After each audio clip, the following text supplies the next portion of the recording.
Alright, hey guys, what's going on? This is Space here, and welcome back to another episode of Let's Talk About Avatar The Last Airbender. Now, last time we left off, of course, we went over Book 2, Earth. Now we're going over the final season, which is Book 3, Fire. Yes, this season is certainly fire, as it says. And, so, this of course is the end of this series, but don't worry, we'll be talking about Legend of Korra next, and that will be very fun. Anyways, let's dive in.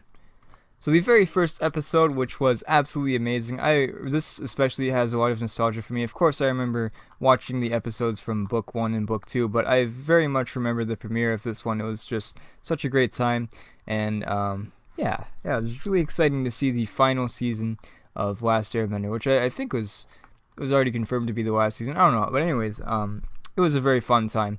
And okay, so The Awakening, the very first episode, and what a start. It's just just starts off running right there.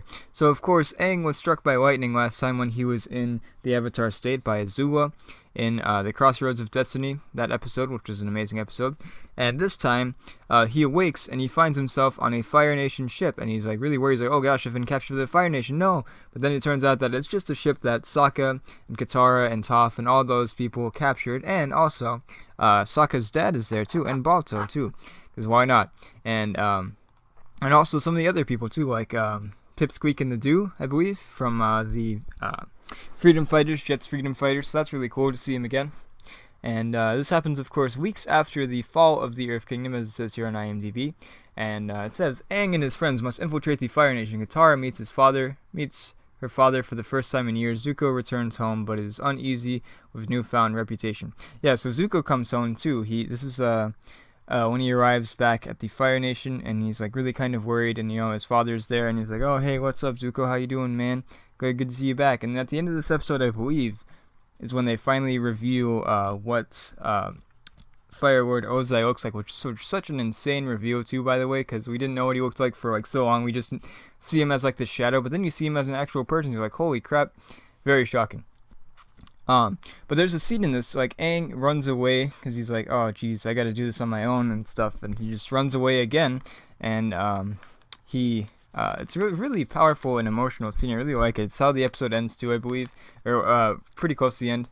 And it is really great. Like, he goes out on his own. Like, he feels like he's failed. Like, he flies, but then he, like, crashes down. He's, like, in the water and stuff. And he feels like he's failed. But then Avatar Roku comes to him. And I think Yue also comes to him, too. And he feels empowered, too. And he, like, he goes to this island, this Fire Nation island. And, yeah. So he's safe. And then Katara, Sokka, and Toph find him. And they're reunited. And they're like, hey, don't run away again, man. And he's like, alright. And yeah, pretty great episode. Very good start to the season. And I'd say probably one of my favorite episodes in the season too. This episode is really packed with some really good episodes. Even the episodes that aren't quite as good as the other ones are still really great. And this one also has like one of the best, or probably even the best episode of this type. We'll get to it in a second. That probably doesn't make too much sense how I said it right now, but you will understand in a second. Anyways, so the second episode, the first one it's kind of dark and sad, not like super dark, but like it's a little bit of a darker episode. It's not like a super humor-filled episode. This next one though, it has a lot of fun humor and stuff. So you've got like Aang's kind of feeling down because he feels like he failed again because like the world thinks that he's dead. But so yeah, now he has to go into hiding, and they're in the Fire Nation, so he definitely has to go into hiding too. This episode is called The Headband, and it is a very good episode. I really like it. So Aang, they steal some clothes because they're in their like normal clothes. They need to get some like disguises, so they steal some clothes, and Aang gets the school students' clothing, and he gets under suspicion by the Fire Nation guards, and he's taken to school where he learns all about what the Fire Nation kids learn. Like he learns about Fire Lord Ozai and stuff. He makes a macaroni sculpture of Fire Lord Ozai. It's hilarious. And he kind of has trouble with this bully guy, but he's of course like really good at avoiding and evading his fights, his punches. So it makes for a very entertaining scene. And he finds this girl too that is also like dating this bully guy that I feel like he kind of likes, and she kind of likes him too. And they throw this party, like Aang finds out like their culture has been kind of diminished by the war and the Fire Nation. They're more like about power instead of like peace and prosperity and like fun, like they used to dance and stuff. But Aang is like, you know what, I need to show these kids like what it was like before the war and stuff. And so he throws this like dance in this cave, and they all just have a fun time. But eventually the authorities show up, and all the kids help out Aang, and he escapes. And yeah, there's a lot of very funny moments in this, like Wang Fire and Sapphire Fire. Aang gets in trouble with the principal, so they have to have a parents-teacher meeting, or parent-principal meeting, I guess. And of course, Sokka and Katara dress up as his father and mother. It's very funny. Yes, this episode is a barrel of laughs and just so much fun. Easily one of the most fun episodes in this season. Alright, so that covers that. Next, we're going to be going on to the Painted Lady. This one is often considered one of the weaker episodes in the season, and I do agree it's not as strong as some of the other ones, but I think it's still a very good episode. So, alright. So Aang and his friends come across this fishing town that is really polluted. It's polluted by the Fire Nation and their production of whatever, like weapons and stuff or whatever they're making. And they're also like really deprived of medicine and food because the Fire Nation is taking most of it. And Katara sees this and she feels really sad and she wants to do something. So she goes out to help them one night in the middle of the night, and they see her as their spiritual person, their like spiritual guardian, the Painted Lady, and they think she has returned. And they start spreading the word that, hey, the Painted Lady is back. So Katara takes on this persona of the Painted Lady, and she helps out the people. And one night, Aang catches her, and like he, of course, is the mediator between the spirit world and the human world. So he wants to go and talk to her, and he finds out that she's Katara. And they go up and they blow up the production factory that the Fire Nation is using to pollute the river. And because Sokka earlier said like, oh, it doesn't really help that he gives them the Painted Lady gives them food and stuff, because like when the Painted Lady goes away, then they'll be back in trouble again. What would have really helped is if like she destroys the factory, and then they actually take that. They take what Sokka said to heart, and they destroy the factory. Of course, the Fire Nation gets upset. They go to invade the town, and which leads to a very cool scene where the Painted Lady protects the town with the help of Aang, Katara, and Sokka, and Toph too, and Appa and Momo. So it's a very cool scene. The standoff between the Fire Nation troops and the Painted Lady, very cool. And eventually the town finds out that Katara is the Painted Lady, and they are upset a little bit at first, but then they're honored too. And then they clean up the river, and everything is all back to normal, and everything is better. So, yeah, it's just it's a small little episode, kind of a little bit of a filler episode, but, it's still really good too. Like, it shows how they can make an impact on towns too. And there's also some funny characters too, like this one guy that keeps on changing his hat, and he says he's different people. Like, oh, that's my brother. Like, he just keeps on changing. Like, you've got Doc and Shu, and, like, I forgot the other guy's name. But, yeah, it's pretty funny. And yeah, overall, pretty good episode. I enjoyed it. Next up, we have an amazing episode, oftentimes considered one of the best episodes of the season. There's actually a lot of those episodes too. Like, most of the season is just like filled with really great episodes, including this one. We've got Sokka's Master. Now, Sokka is feeling down because a meteor strikes their camp, and like Sokka can't really do anything. Like, Toph is like earthbending stuff, and Aang is using air to cool down the meteor, and Katara is using water and all that, and Sokka really can't do anything, so he feels down, and they go to this weapons shop to make him feel better, because he does like shopping, of course, as you've seen in the series, if you've seen the series. And he goes around, he tries all these weapons, and he finds this really cool sword. He's like, wow, this is so great. He's like, who made this? And like the shop owner tells him that Master Pia Dao made it. He's like this really great swordsman and swords maker, and Sokka goes to get taught by him because he wants to have a master too. All of the other people have had masters. Like Toph had the Badger Moles, Katara had Master Paku, and of course Aang had Master Paku as well as John and everyone else. So Sokka wants a master too. So he goes up to this person, Master Pia Dao, and he asks if he can teach him, and he accepts. So he teaches him in the ways of a swordsman. And there's some pretty funny scenes in this episode too, but it's really shows Sokka becoming like a little more mature and like more of a leader, because he's pretty much the leader of Team Avatar, I would say. And it's just a great episode that you see. It's really just focus on Sokka. You don't usually get too much focus on Sokka. Like, you have some focus, but he's not usually the main character. But he's the main character in this episode. You get to see him triumph as he builds and makes his own sword out of meteorite too, which is really cool. And he has to fight Master Pia Dao at the end, because he figures out that he is a water tribe person from the water tribe person, and he feels bad because he's lied to Master Piedao when he presents him with his sword. He's like, "You have learned all that you can from me," and he feels bad because he's lied. And they fight. They have this cool fight, and then he turns out that he doesn't actually care like where he's from. He just wanted to prove his worth, and Sokka does. And yeah, the episode ends with them figuring out that he is a member of the White Lotus. They don't really know what that means, but yeah, it's a pretty cool reveal. And also, in this episode, Zuko goes to visit Uncle Iroh in prison, and he's just really upset by him because he doesn't talk to him because I guess, trying to teach Zuko something. And yeah, it's a very emotional scene. And yeah, so next we're going to be going on to another somewhat emotional episode 2. Very, very strong episode 2, I'd say. That is the beach. This episode is pretty fun, but it also has like a really powerful scene that we'll get to in a second, closer to the end, actually basically at the end. So, Zuko, Azula, Ty Lee, and May are forced to go on a vacation, and they try to learn how to be normal teenagers, which is pretty funny seeing this. They go to this beach. It's called Ember Island, and they are with the two twins. If you remember them, they're like the caretakers of Azula in a way.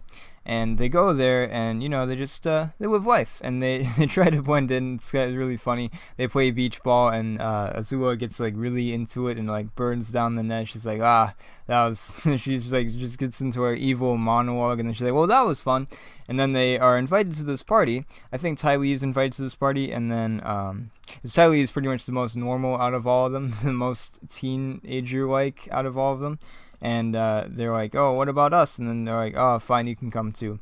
I think his name is Zhang or something, or Shang. I don't remember. It's something like that. They get invited to his party, and they come in early, and if things go a little wrong, Azula tries to fit in, and she and the guy, Zhang or whatever his name is, Chang, I don't know, get in, start to like connect. And then they go out on this balcony, they kind of have a romantic moment, and they kiss. And then Azula's like, yes, we'll be the most powerful couple in the Fire Nation. Together we'll rule the world or something. And like Chang's like, oh, hey, gotta go. It's pretty funny. And then Zuko gets into a fight with May, and they kind of, I guess, have a little bit of a split. Or not exactly a split, but they're not really in a good position right now. Like, she's talking with this other guy, and he's like really upset by it, and he like I don't remember exactly what he does. He like throws him or something, like kicks him away. And May is really upset by this, and then yeah, they all leave. I think they're probably told to leave, and then they go down to this beach. They have a little fire, and they all just kind of open up to each other. They're really angry at each other and start jabbing at each other, and they just really reveal like really what's going on with them, like how they feel. It's a very great scene. Like Ty Lee's really about attention because she didn't get enough attention as a kid because she had like so many other sisters. I forgot how many sisters she has, like 6 or 7 that looked exactly like her. They're like Ty, like they all have like Ty as their first name, like Tai Lung or whatever, and like all that.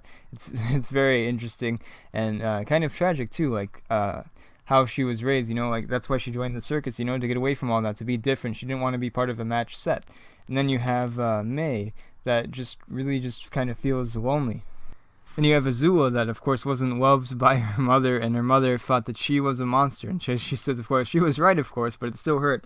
Then Zuko, he's angry at himself because he feels really just divided with himself. Like being having to choose between the Fire Nation and Iroh really messed with him.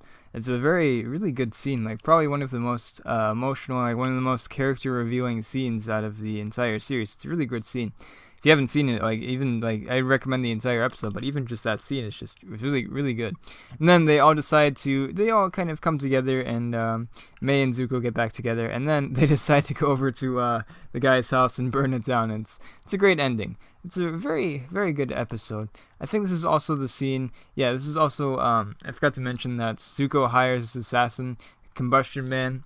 And this is also the episode where he goes after Aang. It's kind of just like a little scene, but it's a pretty cool scene. It establishes Combustion Man and like what he's doing, what he's trying to do, and like what Zuko is trying to do because he thinks the Avatar is still alive still.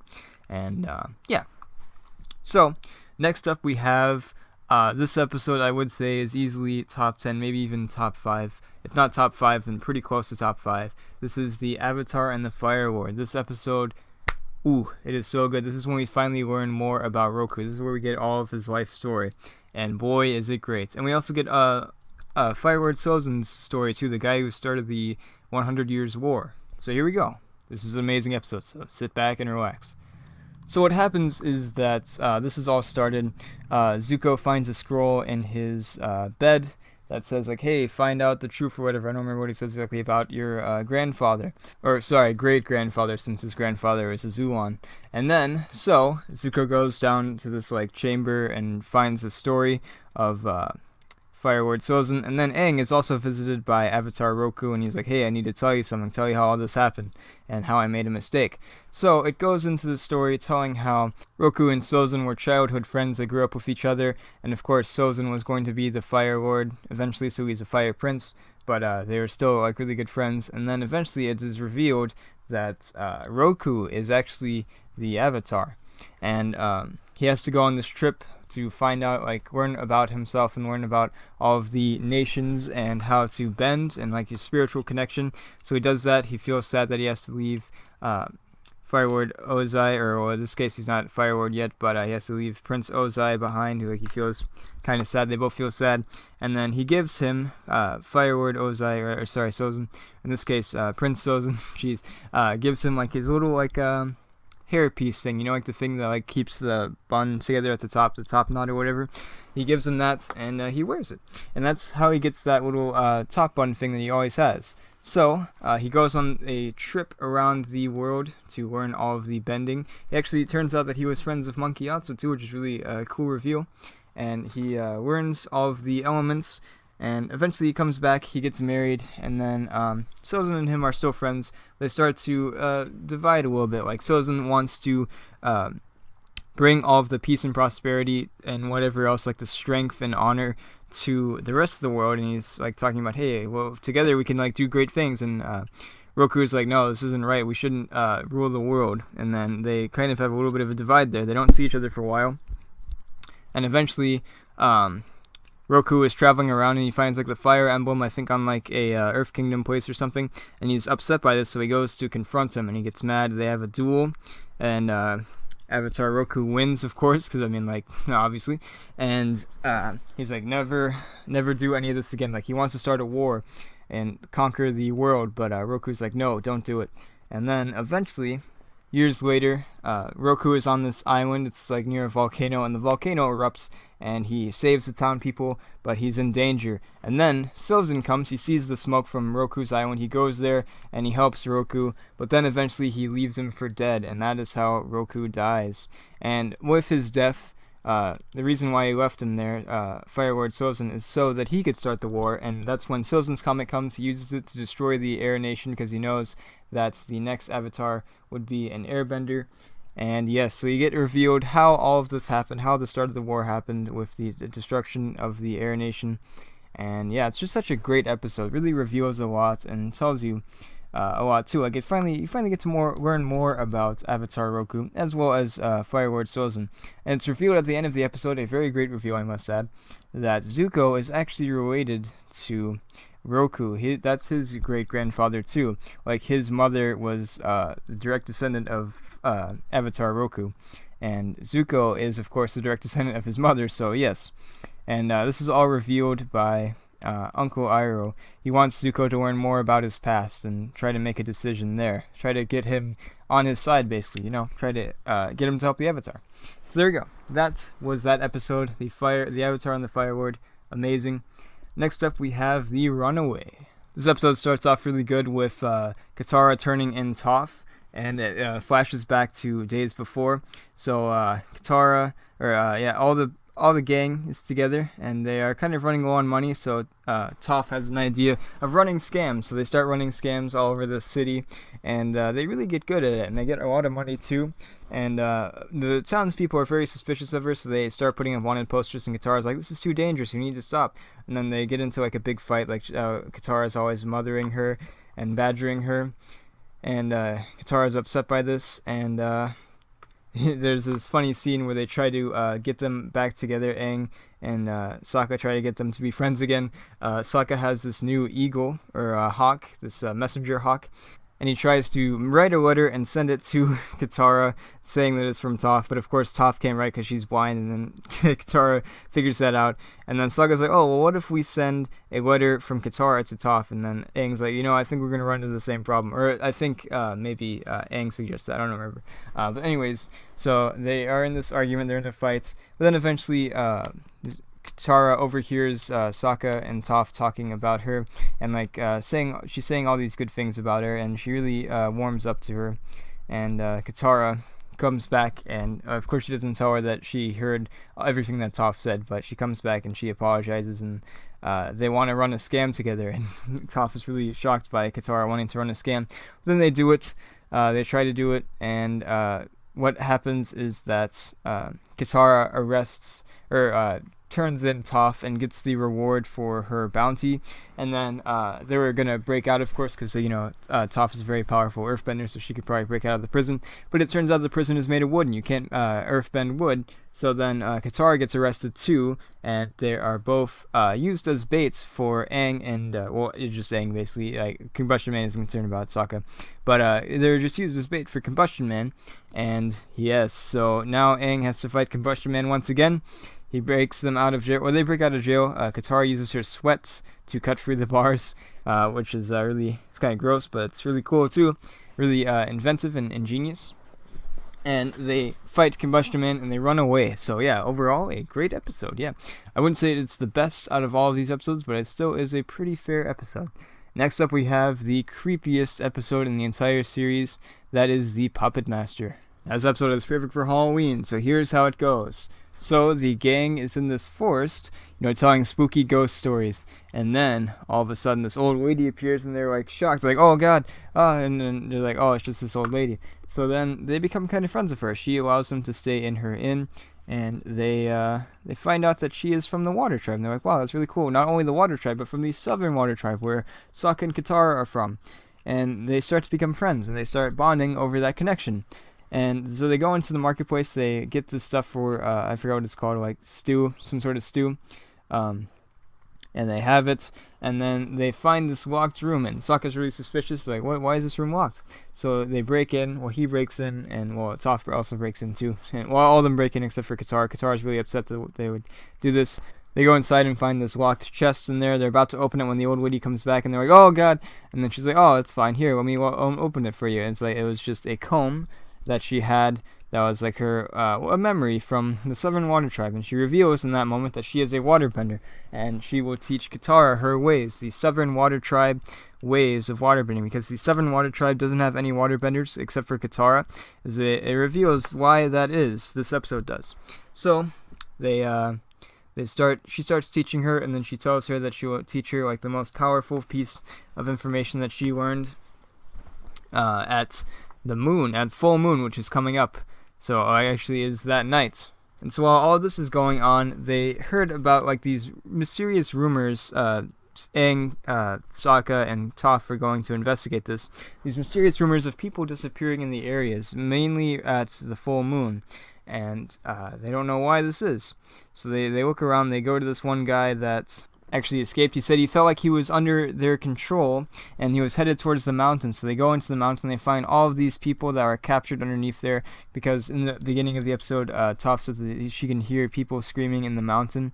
Oh, she can feel people in the mountain, and that's actually really creepy. So now they find out that there actually are people in the mountain, and they rescue them, and they find out that the old lady is actually the person that captured them and put them in there and controlled them to go over there. So the old lady reveals that she was, of course, in the Southern Water Tribe when the Fire Nation invaded, and they tried to take down the waterbenders, and they kept on invading and taking waterbenders until it was just her left, and she had to surrender. And then when she's imprisoned, she learns how to bloodbend, and that's what she's going to teach Katara. You can only do it at the full moon, except for so she teaches her that ability, and she's like, no, I won't do it, it's too messed up. And then all of the gang, I'm not sure what Toph's doing. I guess Toph is still rescuing all of the people, but everyone, Aang Aang and Sokka come to confront the old lady and to rescue Katara, but then she controls her, Aang and Katara, or Aang and Sokka, and she tries to get them to kill each other, but Katara puts a stop to it by bloodbending the old lady, and now she is a bloodbender, and she's really upset by this. And yeah, it's really dark and creepy episode. And yeah, but all the townspeople are saved, and at least that's something. But yeah, very, very creepy episode. Like I said, perfect for Halloween. Anyways, so next up we have the last episode before Day of Black Sun. A very spicy 2-part episode. So, we've got Nightmares and Dreams. This one I believe is usually considered the worst of the 3rd season, but I still really like it. It's a very funny and silly episode. So, here's what happens. So, Aang is really stressed out about having to fight the Fire Lord in a few days, because the invasion is just a few days away. They make it to their final location. All I have to do is wait for the rest of the people to show up, and then they can get ready for the invasion. So, Aang is really freaking out about this. He's having nightmares, and he just keeps on training non-stop and really just tiring himself out, but he still just has these nightmares, and everyone tries to help him. Sokka tries to use psychology to help him. It doesn't work at all. And Toph tries to give him a massage with rocks. It doesn't work at all either. I forget what Katara does, but I don't think that works either. So nothing is working. And then Aang starts having these hallucinations from lack of sleep. Like he hears Momo talking. And then all of a sudden, Momo and Appa are fighting. Like they're dressed up like samurai. It's really funny. And then like all of these rocks start snaking around, like they turn into snakes, and they start going around. And then Guru Patik comes around with like he's floating, and he has like 6 arms, and he's playing this instrument, I think like a sitar, and he's like I forget what he says, like chakras, and it's just really funny. It's just like such a crazy moment. It's just hilarious. It's like an acid trip, and the gang gets together and they make a bed for Aang out of sheep fur, sheep wool, I should say. And he gets a very good night's sleep, and he feels confident now that he is ready to fight the Fire Lord. And then in the end, he wins in his dream. So yeah, it's a very silly episode, but it's a very fun episode nonetheless too. And then, of course, we have Day of Black Sun, Part 1, The Invasion. So, this is everyone is getting ready for the invasion. Sokka isn't feeling very confident, though, in speaking to the men. He tries to speak to them. Everyone is there. He tries to speak to them, and he just, like, kind of watches the speech. So then, Sokka's dad takes over, and, yeah, they get ready for the invasion. They've got all of their plans, and they set out to finally confront the Fire Lord and the Fire Nation. So the invasion force starts off on these boats, the Water Tribe boats, and then they find out that the gate of Azulon is locked. It's this like big gate that protects the Fire Nation. So they go underneath, like the Fire Nation fleet comes and stops the boats and investigates them, but the boats are already empty because Sokka and the inventor made these underwater submarines. So they go on these submarines and then they enter the Fire Nation. They come out, and then they battle. So it is not the eclipse yet, but they want to get there before the eclipse started. So they get there, and they're under attack. They get in like these, like the Earthbenders have these like tank things that are really cool. And then there's like these trucks with water and stuff like for the waterbenders. And yeah, it's just like a really cool scene of everyone just fighting together. You see a lot of familiar faces, like you see, of course, the inventor, you see, or the mechanist or whatever his name is. And you also see, of course, like you see Haru from season 1, as well as his father. And you also see other people like the swamp people, so that's great. Hugh, the guy that bends the seaweed. And yes, they fight, and they start to make headway, and then eventually, of course, we get into the eclipse, which leads into part 2. Aang goes off to fight the Fire Lord, but he finds out that the Fire Lord is not home. That's the end of the first part. He goes back to his friends and tells them that the Fire Lord is not home. So Sokka and Toph come with him to find the Fire Lord. They find Azula, though, not the Fire Lord. And she basically distracts them. They have to fight the Dai Li. She brought the Dai Li home with them. And they try to find where the Fire Lord is, but unfortunately they are out of time. The invasion, or the eclipse is done, and they escape to fight another day. And they find out that now their troops are getting pounded, and they aren't really winning. And they're starting to lose their numbers too. People are dying. And Sokka decides that they should go, so they take all of the kids with them, or the younger people like Haru and the mechanist's son, and the rest of the people get captured sadly, but Aang and everyone else lives to fight another day. And then, okay, so while all this is going on, Zuko decides to finally confront his father and tell him that he's decided that he is going to leave and help the Avatar. It's his destiny. He finally figures that out, and he does this while it's under the eclipse. And he could have killed Ozai, but he decides, no, that's the Avatar's destiny, not his. So then once the eclipse is done, he tries to lightning at him. He shoots lightning at him, but Zuko redirects it and just hits above him instead of actually hitting him. And yeah, so this is when Zuko starts to be a good guy. So Zuko escapes on an air balloon, and that is that. So the next episode is right after the eclipse. Actually, believe it or not, it's almost like a year later in terms of release date. So the last part was released on the 30th of November 2017, or 2017, I wish, 2007. And this next part was released in July 14th, 2018. So yeah, 2008. So yeah, there's quite a big great break there. I feel like they were doing that on purpose to see like, oh hey, this could be the end, but nope, there's still more. After like the idea that the Black Sun could actually be the finale, but no, it wasn't. So anyways, yeah, good idea. So this next episode, of course, is the Western Air Temple. So this, I believe, is where the Avatar, the airbending Avatar before Aang, now like right before, of course, Roku was the Avatar before Aang, but the airbending Avatar that was before Aang, Yang Shen was born. So that's just a little piece of trivia there. So it's like this upside down airbending temple that they go into and take refuge, and Zuko is trying to figure out how to get himself on Aang's side, and he goes there and he tries to convince him that he's changed. Aang starts to believe him, but Katara especially, of course, does not believe him, since she saw that he changed in the Crystal Catacombs, but it really turns out that he didn't change at all, and he just became worse. So he tries to convince him that he is a good guy. They kick him out, and then Toph comes to visit him, but unfortunately he doesn't know who it is. He thinks it's like someone attacking him, so he firebends and it burns her feet, and she runs away, and he's like really upset. He's like, oh no, I'm sorry, I didn't mean to do that. And then the group is upset that Toph got burned by him, but then she's like, no, it wasn't his fault. I sneaked up on him. It was my fault. And then Combustion Man comes out of nowhere. It's like, surprise. And then Zuko actually saves Combustion, or saves the day. It's like he tells Combustion Man, hey, stop, the deal's off. But then Combustion Man doesn't listen to him. Zuko defeats Combustion Man, and everything is perfectly fine. And then Team Avatar accepts him. Katara comes and says hey, just because you've got everyone else convinced doesn't mean you've got me convinced. She's still mad at him. And yeah, so Zuko is part of Team Avatar now, but not everyone accepts him.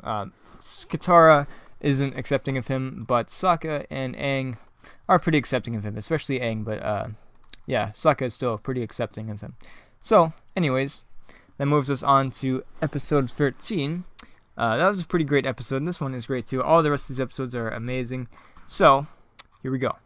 We've got the Firebending Masters. Now, before this, Aang has tried to learn Firebending, but he has been afraid of it, and he was thinking, hey, maybe I don't need Firebending. But actually, now that we have Zuko can teach him Firebending. Aang thinks that he was meant to teach him Firebending. He says that in the episode before this, in the Western Air Temple. So, Zuko finds out that he can't really firebend either anymore. He lost his ability, which is unfortunate for him. They're like, oh, Katara thinks it's hilarious because it would have been great if he lost his ability to firebend before then, but no. Now when they need him to firebend, he can't. So he decides to go and find this fire. He hears about this Fire Nation temple, or this early firebending temple. And he said, the original firebenders, of course, were dragons, and they're all have been wiped out. So he goes to this temple, hoping that it will reignite something.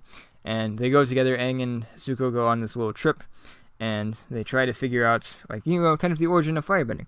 So they go there, they find this temple, and it shows them, this old firebending technique called the Dancing Dragon. They do it, and yeah, then they're trapped, and it turns out that the firebending people, the early firebending people there, the indigenous people, are still alive, and they take them to this little temple thing, another temple, yes, with these two masters that will teach them firebending.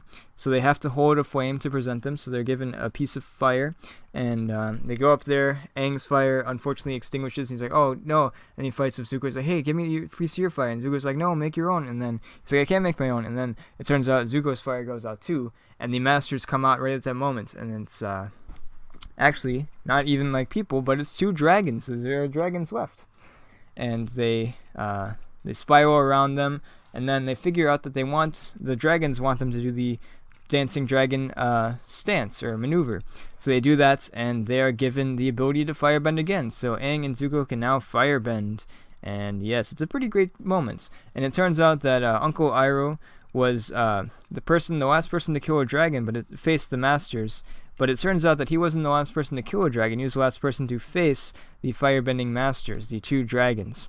So yeah, there we go. Pretty awesome scene.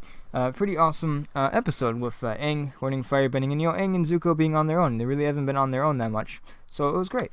Yes. Next up, we have another 2-parter, which is the Boiling Rock. Now, Sokka is wondering where the prisoners of war are, like the prisoners of war from the invasion. He wants to rescue his father specifically, so they go to this place called the Boiling Rock. It's in the middle of this boiling lake. And they go there to rescue his dad. They get disguises as guards, and they go in. And this is a pretty great episode. This 2-parter is amazing. It is it's like a prison break movie basically, and it's really done well. So they go in, and they find out that there's people coming in. There's a shipment of prisoners coming in at the end of the day, so they have to make it through then. While they're there, they find Suki has been captured. If you remember, there's the parts in book 2, it's Sokka, or not Sokka, Appa's Lost Days, where Appa encounters the Kyoshi warriors, and then they're attacked by Azula and her company. That's what happened to her. She got captured by Azula and taken to the Boiling Rock, and the other Kyoshi warriors got arrested as well. So they plan to break out Suki, and this other guy finds out that they have a escape plan, and he wants in too. So he tags along too. And so they wait for his father. They find out this escape plan because they want to get out of there too. But then Sokka's like, no, I want to wait for my father. And then Zuko and Suki decide to stay. But the other guy's like, no, I'm breaking out. So he brings his girlfriend and his best friend, and they try to escape. There's this thing called the cooler, which is this metal tube that is icy, so it keeps firebenders from firebending, and it's meant to like chill them off. So they use that as a boat because it's insulated. So they use that as a boat to get across the river, but then they're found out and they're arrested again. But of course, Sokka and Zuko and Suki are not arrested because they're not there. And they find out that in the end of the episode that his dad is indeed there. That's when the episode ends. The second episode, of course, is them getting out once again. And yes, Sokka talks to his dad. And Zuko, though, is eventually found out that he is in disguise. He's not actually a guard, so he is arrested. And it turns out that the warden there is May's uncle. So May also comes there too. And she interrogates Zuko, and it's like a scene. It's a very emotional scene because May is really mad that Zuko left her, because of course he left the Fire Nation. He just left her a note without even telling her that he was going somewhere. And yes, so eventually Zuko breaks out by himself, and he runs and meets up with the rest of the group, and they escape through this gondola, which is this thing that transports prisoners into the prison. So they capture the warden.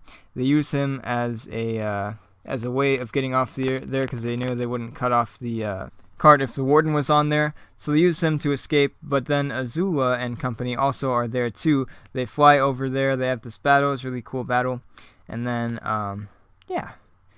but May, actually, the guards were cutting the wire. They knew that the warden wouldn't want any prisoners to escape because they have a spotless record. No one has escaped from the Boiling Rock. But so they start cutting the wire on this car. It's like a trolley car, has this rope that it travels on. So they start cutting that, but May stops and May rescues Zuko. And then Azula is really upset by this, so she tries to take down May. But then Ty Lee stops her. And they escape, and Azula is very betrayed. This is really where Azula's arc starts to get very sad and depressing, where she starts losing her friends and she starts losing her mind because of this, and starts losing trust. So yeah, everyone escapes off of Boiling Rock, and there we go. So yeah, a very awesome episode. I didn't really summarize it very well, but sorry about that. But anyways, we are now moving on to the Southern Raiders. Whew, another amazing episode too. This is oftentimes considered one of the best episodes too. This is when, Zuko has had these trips with people. He's had a trip with Aang. He's had a trip with Sokka. Now it's time for Katara, and this is where they start to become more friendly. Like they, of course, Katara still doesn't like Zuko, but she wants him to figure out who murdered her mother, and Zuko actually knows like who it was. It was like these Southern Raiders. So these Southern Raiders invaded the Southern Water Tribe, of course, Southern Raiders, Southern Water Tribe, and they go after him. They go after them. They find out that the old person that was in charge wasn't there anymore. Was retired, so they go to him and they confront him. And Katara learns that this is a lesson for Katara. She learns about revenge, and now it is corruptible. It's very corruptive, and it's dangerous too. So she spares the man, and yeah, she really learns something. It's a great episode because it reveals more about Katara and Sokka's past and shows exactly what happened on that day when they lost their mother. So yeah, it's a very emotional episode. It's a very, very great episode and a very powerful episode too. Actually, what happens is why they do this is Zuko wants to get on Katara's side, and she asks Sokka about the day that his mother died. Try to figure out who did it. So that's how this all happens. And yeah, that wasn't a very good summary, but yes, it's a great episode. You have to see it. Next up, we have what I would consider the best recap episode ever made, like in all of TV, because it's just so creative. We've got the Ember Island players. So they find out, the group, Team Avatar finds out that there is a play about them, so they go to see it. It is this really, really bad production of what has all happened throughout the season, and just so many funny jokes and funny moments in it. It's just, it's perfect. It's a very good episode.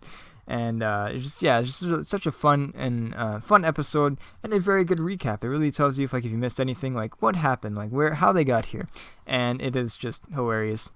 And at the end, they reveal like the future, like what the Fire Nation predicts will happen. So they have Aang going up against the Fire Lord, and he fails and dies. Yes, it's a very interesting moment, and Aang is really upset by all of this too. Like in the series.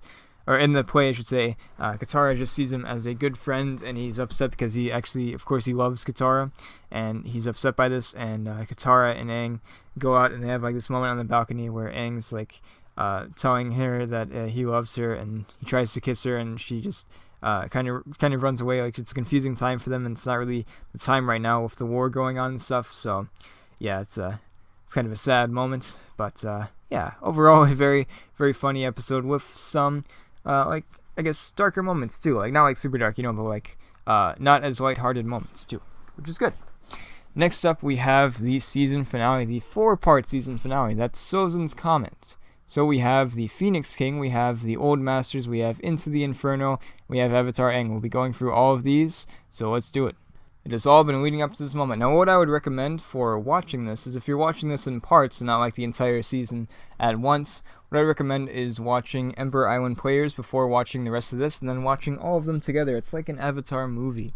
And okay, so, the Phoenix King. So, they're on Ember Island, of course. That's why they saw the Ember Island Players, because they're on Ember Island.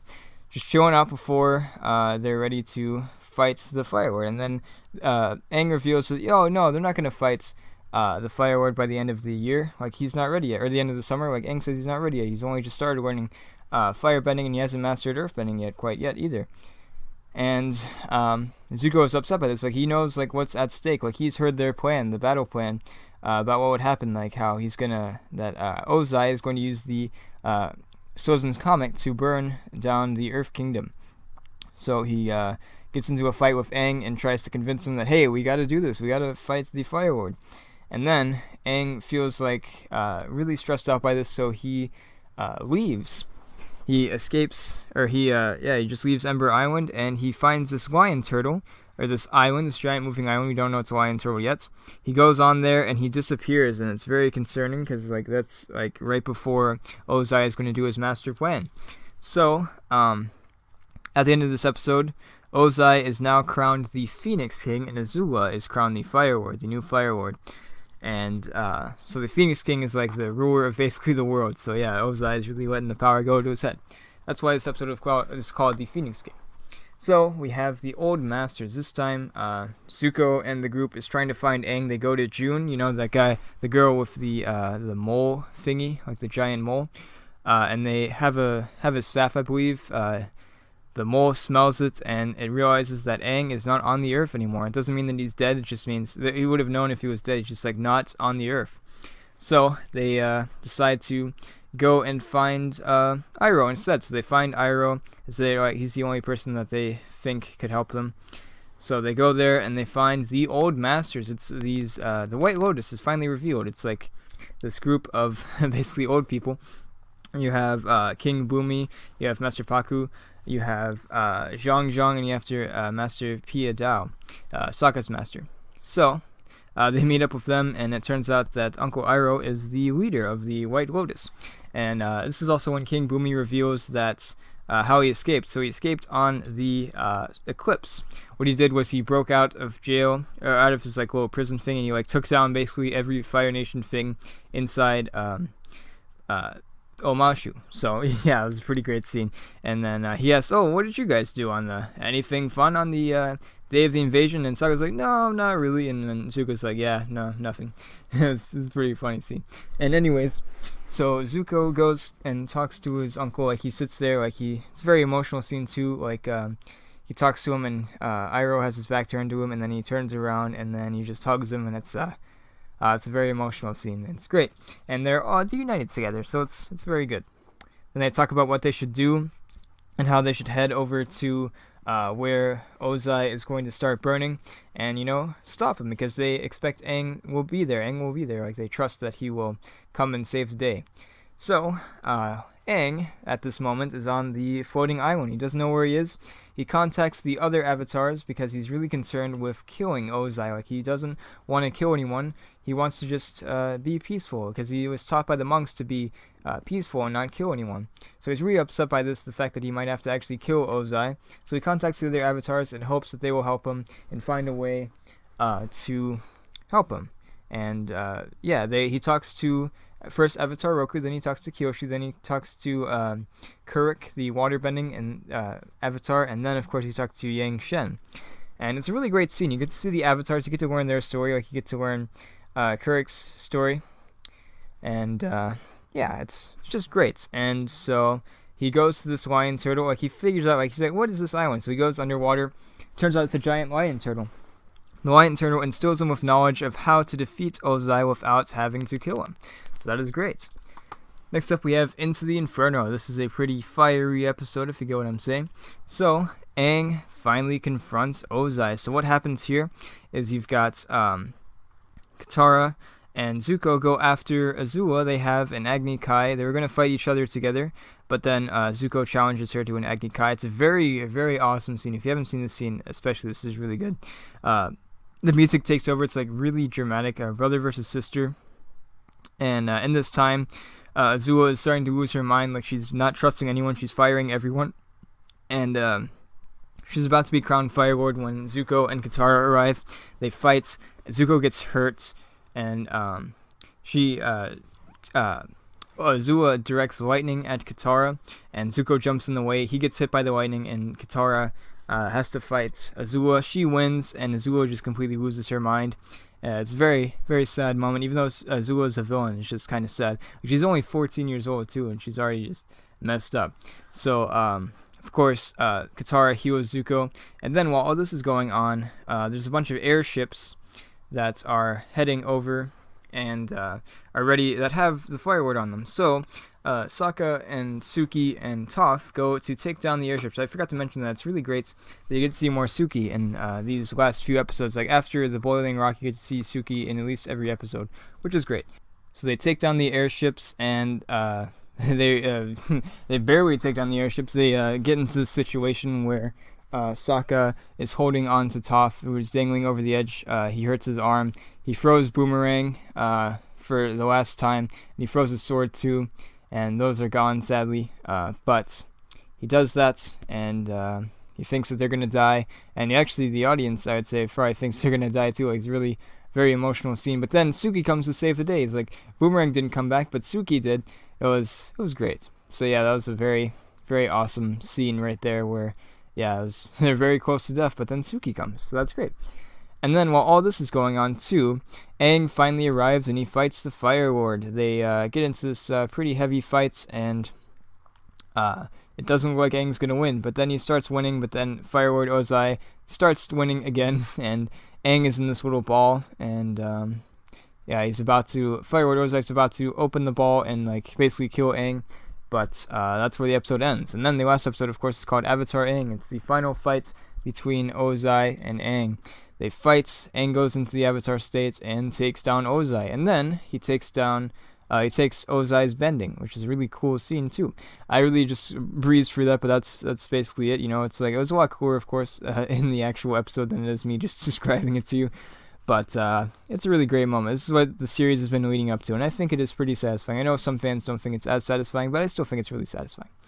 And since Ozai is the final enemy, I don't think Ozai is the best villain in the series, of course, because there are a lot better villains. Like Azula is a really great villain. She's really complex. Ozai is more just like a guy that just wants power, while Azula is a little more complex than that. But yeah, and Zuko too is complex, of course. He's not a villain anymore, but he was a good villain as well. Anyways, so Aang has won the day. The Fire Nation is not going to win, and yes, it is a great scene. Then you get to the aftermath. Zuko makes a speech. He becomes the new Fire Lord, and he thanks Aang. Everyone bows down to Aang. It's a really emotional scene. And then he went off with everyone in Uncle Iroh's tea shop. The Sokka is painting a picture of everyone. It's very funny. And then at the end, Katara and Aang finally kiss, and the world is at peace. And it is a great ending. And whew, so that is it, guys. The ending, I really like the ending, especially not only the fight. The fight is great. It's very, very cool. Probably the best fight in the series, but just the ending in general is just very emotional and really satisfying. So thank you guys for watching. If you enjoyed this video, and I will see you guys for Legend of Korra.